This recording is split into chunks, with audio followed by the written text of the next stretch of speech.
Okay,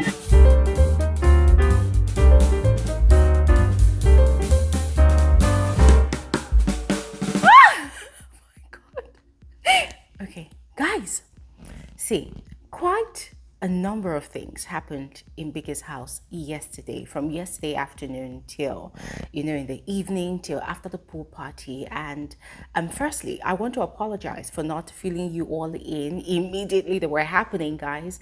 As you can see, I've got a new look. I was sick and tired of my wigs, so I had to do something about it. And yesterday was the only time I could get to do something about it. So my sincerest apologies to all of you, all right? But don't worry, I've got you covered, all right? Now, as I said, a number of things happened yesterday involving Pale, involving Yolanda, Lerato, and what's his name now, Mcjunior. Ladies and gentlemen, you know when they say Olympus has fallen, that was exactly what happened yesterday. It was wild. It was wild. And you know what? Enough with the preambles, guys. Let's just get into this video.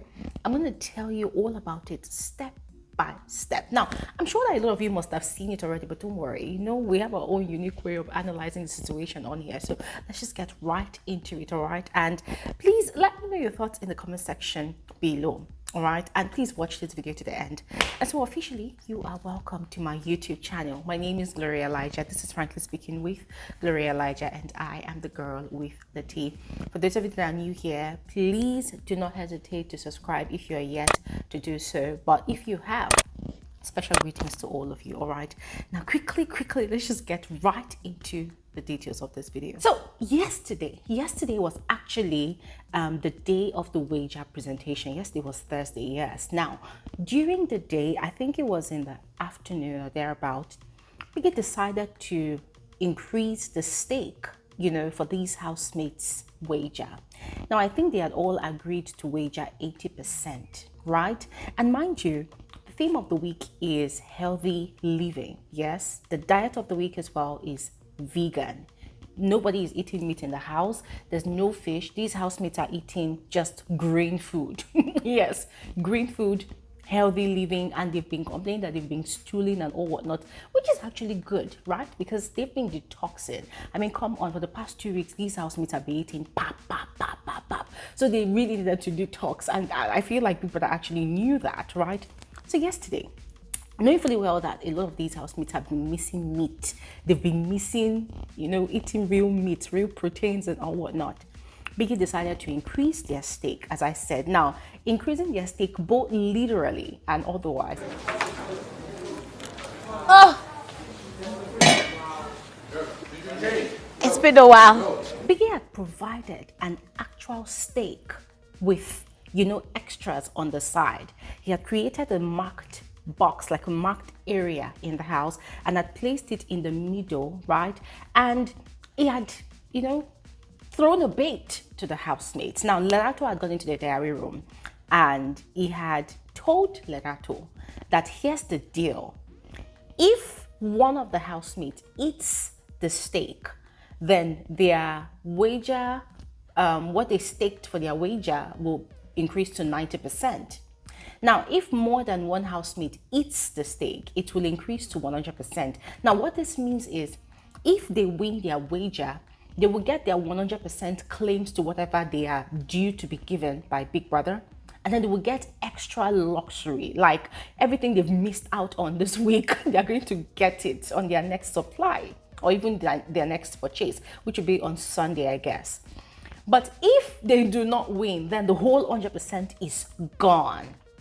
Ladies and gentlemen, remember Lerato's mission in the house. Her mission is to disrupt, to destroy, to intimidate, to educate, to inform, to entertain, and so on and so forth. Lerato decided to take the challenge. I'm like, I miss meat. I mean, I miss meat, Big Brother. And if anybody wants to share with me, they're more than welcome to dig in, but I'm willing to eat alone. But if they're willing to dig in, that's okay. And she said, yeah, that we're going to take the bait. She was going to eat the steak. And so she went outside, carried the meat, and then she was announcing to the whole house that, look, guys, I'm going to eat it. I'm going to eat the steak. Now, the rest of the housemates did not want to eat it because, yeah, Mcjunior had sort of, spread this venom of fear around the house that they were going to lose their wager anyways. And Mcjunior had been sort of nonchalant with how everything had been going in the house for the past 2 days now. So most of the housemates, because they are weak, yes, I have to say they are weak and they don't really have a mind of their own, they've been sort of reluctant, and those who are courageous have been following, you know, the guidance of PapaGhost and other people that want things to work out, you know. So Larato had said what she said. People did not really join, and then she had gone to Yolanda, and Yolanda was like, I'm going to eat as well. So they had divided the steak. Yolanda had carried her own portion outside. Now, before Yolanda carried her own portion outside, Pale got really riled up. Pale started, you know, talking at these two people, calling them selfish, saying that it's not fair, they are this, they are that, they are inconsiderate. This is very selfish. How is it selfish? If you lose the wager, Then you must perform and participate. What do you mean perform and participate when you are the ones leading the whole thing as if you're your damn house? That is very selfish of you guys. If you lose the wager, that 20% that was going to be beneficial to everyone has been shoved down your throat. That extra 20% that they are leaving, they're keeping it just in case Big Brother decides to be merciful, you know, because it looks like they're going to lose their wager anyways. So the extra 20% that they are keeping is just so that Big Brother is going to be merciful, you know, and give them some supplies because they are tired of this vegan diet. Pali was just talking. Larato did not even answer. Yolanda did not answer. Guess what? Yolanda carried her own meat, went outside. She sat down and devoured the meat like an hungry carnivore. It was just so funny to see. And as she was eating, she was saying that, after all, you people nominated me. Why should I feel sorry for people that nominated me? Why should I even care if people don't have food to eat next week? What if I go home? Girl, this girl sat down and devoured that meat, ate everything on that plate. And guys, it was big. Rato also ate hers. Pale did not stop talking. Even when Big Brother announced to this housemates that they had about 1 hour to prepare for their presentation, in the dressing room, the back and forth continued. Pale was still talking and Pale was upset. And guys, frankly speaking, I had my suspicions because, guys, we know that Pale loves food. Pale loves food. Two things that Pale is obsessed about in that house: gossip and food. Even in the middle of the night, Pale is still stuffing her face with food. Even this vegan diet people are seeing. I'm seeing housemates losing weight. I mean, guys, hey, this is no shade to Pale or anybody, but you see other housemates, you can tell that they are losing weight, you know. Pale, during morning workouts, she's not really pulling her weight. She's not really, like, guys, you're not seeing it. It's like she just doesn't want to lose anything. So there was this crazy back and forth between Pale and Yolanda in the dressing room, and it was insane. You won't live here forever. And you didn't get it. You are so annoying. So the oldest person in the house acting like they are. No, acting like you're fucking shoe size. That time we done wasn't last one. And guys, the one thing that kept on recurring, you know, from all Pale was saying was, imagine you people, you ate the steak alone. You ate the steak alone. I'm like, oh. Could it be that Pale is really upset that she did not have a taste of the meat? Now, their back and forth got really personal because a lot of things that Pale had in mind, you know, against Yolanda for the longest time, she started saying it like, oh, you're so annoying. If nobody in this house is going to tell you you're annoying, I'm going to tell you you're annoying. You're very annoying. You're very annoying. Look at yourself. And as she was saying that, Yolanda responded by, well, if I'm really annoying, then you also have a problem. I mean, look at me. I'm older than you, but look at you. you look older, right? I mean, you need, and that was where Pale said, oh, look at you, you cow, blah, blah, blah, blah. And you know what that means? Calling Yolanda a cow because of her skin condition. Like, Pale literally went really low. But guys, frankly speaking, I could not really blame Pale. Now, there was this major argument on social media. I know people were dragging Pale, saying that, oh, she body shamed Yolanda, blah, blah, blah. And I'm like, well, to be fair, they both body shamed each other. Because for Yolanda to say that, oh, look at her, she looks older, she's older than Pale, but she actually looks younger, whilst look at the way Pale is, that is actually body shaming, right? And Pale went for the kill. So guys, all is fair in love and war, right? Yes, they both body shamed each other. What Yolanda said was an assault on Pale's physical looks. So, ladies and gentlemen, I mean, I like Yolanda, I like Pale as well, but hey, let us call a spade a spade. You know, if our faith does something, let's be bold enough to say that, okay, our faith did XYZ, all right? You cannot say that, oh, because Pale went for the cure by insulting Yolanda's skin condition, so she was the only person that was very insensitive. Yolanda as well was insensitive to, you know, refer to Pale's looks. Nobody knows if Pale is insecure about her weight, about the way she looks. So these things are personal. Let's just acknowledge the fact that these things are personal, all right? But anyways, they insulted each other like that, and Pale was so upset. She went outside and she was giving all the details of everything that happened to Mcjunior, Fahima. Later on, I think this Sinaye joined, Liema joined. People just joined and gathered. You know, this Mcjunior's faction, they joined outside. Don't do that. Ooh. I'm fine. You okay? And Pale was giving the gist. And if there's one thing that Pale is known for, it's how she embellishes gossip, or how she embellishes gist. Yes. Now, she sort of exaggerated a lot of things that she said. I'm not going to lie, but she was really pained to the point that she was shedding a few tears. And that was the part where I was really mad at it, because I'm like, girl, you're the one that actually started getting all riled up and calling these people selfish and calling them names. So if you got a reaction from Yolanda, you have no right to come and make it look like you are the victim. You are. Anyways, guys, I always remind myself when I watch these people's confrontations or altercations that, listen, they are playing a game, and anybody would lie to their fellow housemates to buy their loyalty or their sympathy, or to instigate shit between them and people that they don't even have problems with anyways.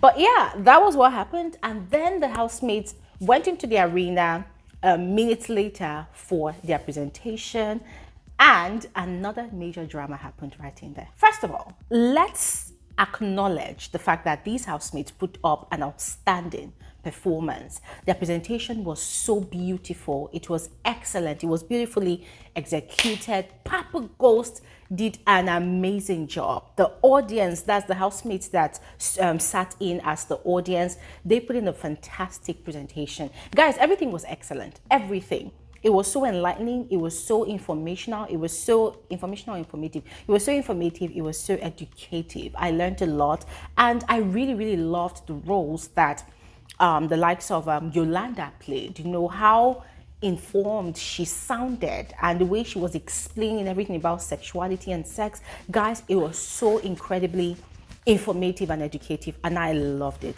I absolutely loved it. You know, there was this part where Millet, you know, was teaching people how to stay fit and all. Guys, it was beautifully executed. I loved it. And Big Brother was so impressed with everything, and he commended all the housemates, but he did not just commend them without addressing the major conflicts that happened in the house. Now, he did not really go into the details, but, you know, just as he would normally do, he had, of course, asked the head of house, you know, if they had all worked together as a team, you know, as a collective.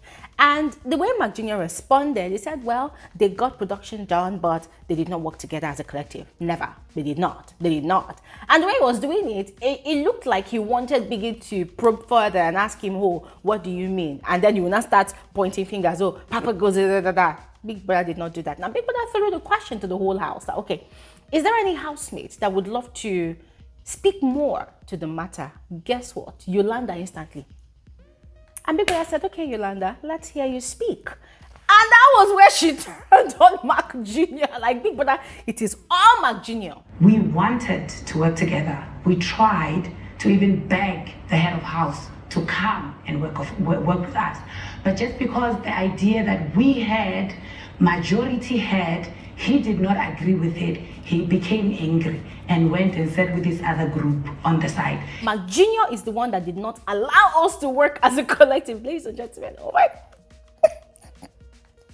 guys, Yolanda literally destroyed what was left of Mcjunior's arrogance, because the guy was probably expecting maybe someone like Pale to stand up and say, PapaGhost here, PapaGhost. Nobody spoke but Yolanda.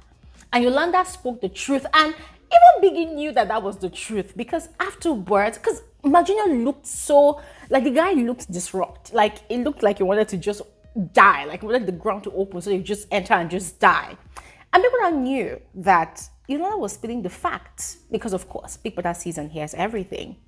Now, when Big Brother was giving his verdict, he congratulated the housemate on putting together an excellent show.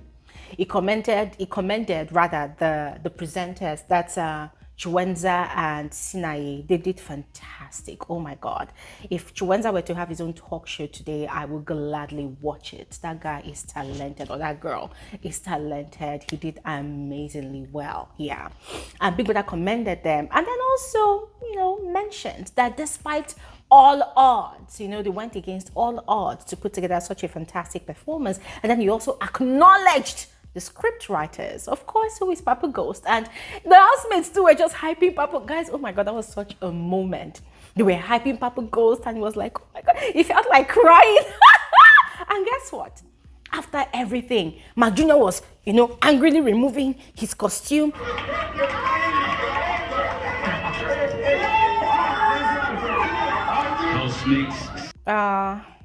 What's wrong with this one? I beg, shift. The guy was getting all dramatic and, like he was upset. He felt betrayed, right? He felt betrayed, but nobody cared. For them, they won their wager 100%. And Lerato and Yolanda, they were so happy that, thank God though, that they ate that steak. Because how? How could they have missed out on such a juicy steak? They were so excited, and most of the housemates, they were hugging and congratulating PapaGhost. And guys, you see, in as much as I was happy for them, I was just looking at these people like, oh my God, these people are a bunch of pretentious hypocrites. Because earlier during the week, for them, PapaGhost is controlling, he's condescending, he wants his own idea to be the only idea that he's taking. But when they saw that they were completely lost and clueless about what to do with the task, and even their head of house, all in a bid to be, the one that takes all the glory for winning the wager, he too was derailing, like he was losing his way, he was losing sight of what they needed to present. They decided to be they just handed over everything to PapaGhost, like, okay, I give up. And the guy handled everything as a professional that he is. And now, watching the way they were celebrating him, and then I was looking at the likes of Sinaye, he was saying, oh, PapaGhost, you did the right thing. Later, he went to go and meet, what's his name? Mcjunior. He was just playing both sides. It was really pathetic. Yeah, but hey, at the end of the day, I was really happy that Big Brother gave PapaGhost his flowers, and the rest of the housemates also did. And in a way, they sort of realized that this guy is not really a bad person. He might be opinionated, he might be very, very assertive, but when it comes to the wager task, he knows his onions. And so, if there is anything that they cannot do that he can do, they should rightfully allow him guide them on how to do it. It doesn't take away the shine from anybody. Because at the end of the day, he wrote that script, he organized them, whatever, but he was not on the stage. He was not in the limelight. He was the one holding the cardboard, directing the audience on when to clap, when to shout, when to scream, and how to react. So he was basically working from behind the scenes. And those who were on the stage are the ones that were shining. So I was really happy that Big Brother, acknowledged his major input. And guys, it was just all shame to Mcjunior. And another thing that was really funny, it was how Neo and Fahima, who were also big contributors to Mcjunior losing his head, it was the way they were so happy. And Neo was one of those people that really danced the most at the party. They were so happy. But talking about the pool party, oh my God, that's another drama of it too. Guys, I don't think I've really ever seen any pool party that had such a division before on a Big Brother show. I think I've actually seen some before, but this one was deep. Yeah, because usually in pool parties, even though people are angry, they still come out, they still drink, they still eat, but they just, they don't really mingle with people that they have issues with. But speaking about the one of last night, oh my God. See, and here's the irony, right? Last week when Neo was head of house and Mcjunior was his, his assistant, guest and assistant, they won their wager, and this guy was taking all the glory and, you know, spreading tales of, oh, in the first week, PapaGhost was the one that was in charge, and he did not do well. Like, because he was so controlling, he did not allow people to have a voice, so they lost their wager. So this week, he wanted people to listen to him again so that they will win like the previous week. But he did not work out for him. The person that he was antagonizing ended up leading them to victory. And so he was really upset. And guys, it was very glaring that Mcjunior did not want them to win that wager, so that he would come with the story of, I told you all, I told you all, I told you all, you guys are going to lose again. You guys are... But then he was quite disappointed because they did not lose, they won. So this guy felt so small. And guess what? The whole house ignored him, aside Sinaye and Fahima. But first, when the party started, he and Fahima, they spent time together talking, like they were looking like two people that had been dumped by their lovers, you know, just sitting at, by the kitchen counter, and then later they went to bed. And it was so funny that Mcjunior did not even dress for the party. He did not dance. Last week, we saw him wearing white sneakers, everything. He was one dancing, drinking. He was having the time of his life. Last night, he wasn't rejoicing at all. But guess what? Neo was having the time of her life in the jacuzzi. She was dancing, but later on, she caught cold and then she went back into the house. And I found it so funny that this guy does not even realize that he has completely revealed the hypocrisy in him to the rest of the house, because now people that used to think that, okay, this guy is kind of reasonable and rational, they are now seeing that actually he's not the rational person. PapaGhost is actually more reasonable and mature than him, because he's been the one throwing all the tantrums all week. Now, speaking still about the pool party, Els and young Papi went to the bathroom and kissed. Of course, I've been noticing the tension between these two people all night, like the sexual tension between them all night. You know, they've been flirting from time to time, but then last night they went to kiss, which I found really strange, because during Elsie's diary session on Tuesday or Wednesday, she had revealed to Big Brother that she had a huge crush on Willie, and it's been weeks now, the crush is not going anywhere. And I was wondering, like, so why did you not go and kiss young Papi? Now, after the pool party, she was not telling Mpumi that she doesn't even know, or is it Millie or whoever, that she doesn't even know why she kissed him, because she doesn't even like him like that. And I'm like, girl, you need to control yourself. All this kissing people up and down, so you don't go and carry a little sis. My dear, lock your lips and stay put. It's okay. You've kissed like 3 guys or 4 guys now. It's enough. It is enough. Now, still about the pool party, there was an almost drama between the triangle that, you know, happened last week again. So I'm speaking about Jari, Liema, and Mpumi. So during the pool party, Liema was dancing, having so much fun. But Jari and Mpumi, they were having their own conversations at the back. And it seemed like they were planning on getting freaky, right? According to the plans that they actually had last week. Yeah. So Mpumi had invited Jared to come meet her inside the house, maybe in the bathroom or wherever. She had gone inside and she was waiting for Jared in there. Jared was going to go. So he had to survey his environment to see who was watching them and who was going to see him go into the house. Now, it was when he was looking that Liema was already calling out to him, what are you doing there? Come over. And then she had moved on to him. Now, that had completely sabotaged the plan this guy had with Mpumi. So Liema had gone. I think she had actually seen both of them talking. So she had gone and in a way tried to mark her territory, you know, so she was kissing him, and from then onwards, both of them were trying to have their own camera moment. You know that thing they normally do where they'll go and stay in one corner away from the rest of the house, that the camera will focus on them as the sheep in the house. So they kept on doing it and doing it and doing it. They even went to the bathroom and they were doing, guys, anyways, it did not work because thankfully the camera person, who obviously seems to be obsessed with Liam's face, you know, at least though, thank God, gave us the chance to see other housemates as well during the party. Although when Liema came back outside to dance, it was like the camera was just majorly on her, and I'm like, okay, you know what, at this point they should completely black out the rest of the housemates, right, and just put the camera only on Liema for the rest of the days of the season, because right now it's becoming really an obsession with production. Yeah, I feel like production is obsessed with showing just Liema. Yeah, and it's, I don't know, doesn't really make sense at this point. Anyways, moving on to the last drama during the pool party. This one was a conversation between Pale and Lerato. So Pale had summoned Lerato for a conversation, which is quite funny to me because I was like, girl, you were insulting both Lerato and Yolanda. You even went as far as insulting and dragging Yolanda the most. Both of you even had a serious altercation in the dressing room. Now, the person that carried that meat was Lerato. You did not attack Lerato. It's Yolanda that you're going to go and attack because she went to go and eat the meat alone. Lerato also ate her own meat alone.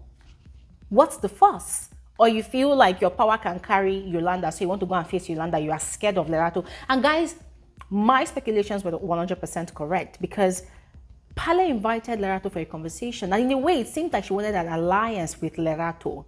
Because she was not telling Lerato that, that the way she is right now, she's ready to destroy, like, not destroy per se, but she's ready for Yolanda even right now. If Yolanda comes to her right now, she's ready to take down Yolanda. That now moving forward, if Yolanda comes right now, she's going to deal with Yolanda. She's ready for her anytime, any day. And she was doing that because she knows that normally Lerato does not really like Yolanda.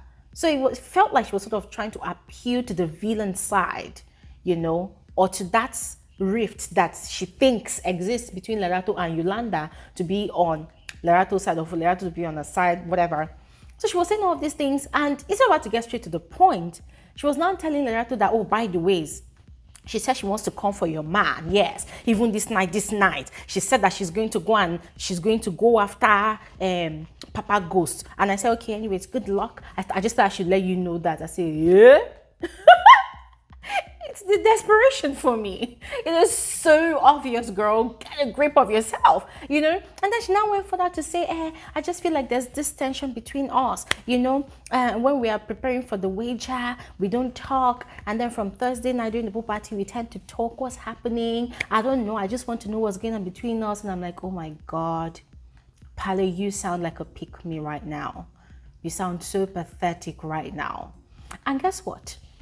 The Lerato that she was having that conversation with, ladies and gentlemen, that was just the wrongest person. Because Lerato is not dumb. She's smart. She sees things. She sees things happening around her. Because she allowed Pale to blab and blab and blab. And even when Pale mentioned, oh, Yolanda is going after your man, she did not even blink. She didn't even flinch at all. Instead, she only addressed the claims, you know, that Pale was making. And she said, look, I'm an adult. You're an adult as well. So if you greet me in the morning and you feel like I'm not responding to you, come to me. Talk to me about it and I will be fair. She was like, one thing I'll always be in this house is fair, but I'm not here to make friends. So I'm not going to be here trying to nurse your feelings or how you feel or what you think. I'm not here to do any of that. Anybody that feels a certain way about how I behave, that is on them. I'm not going to be here nursing people's feelings. I say, guys. I say, yes. This is why I love Lerato. I mean, guys, see, housemates that carry strong personalities like this, I am obsessed with them. Because, listen, in as much as these housemates are in the house, you know, to play the game, build connections, they are not necessarily there to make friends. Because, hey, at the end of the day, the game is to tear each other down until one person gets to the top to win that 2 million rands. However way they can do it. And that's what they are doing. And Pale was just speaking to the wrong person at that point in time. And guys, I was glad that it happened that way. Anyways, this video is too lengthy already. I'm going to stop talking here right now. I would love to know what you all think about all of these things mentioned on this video, right? So please go ahead and share your thoughts in the comment section below. I'll see you guys on another video soon. Have an amazing day. Bye.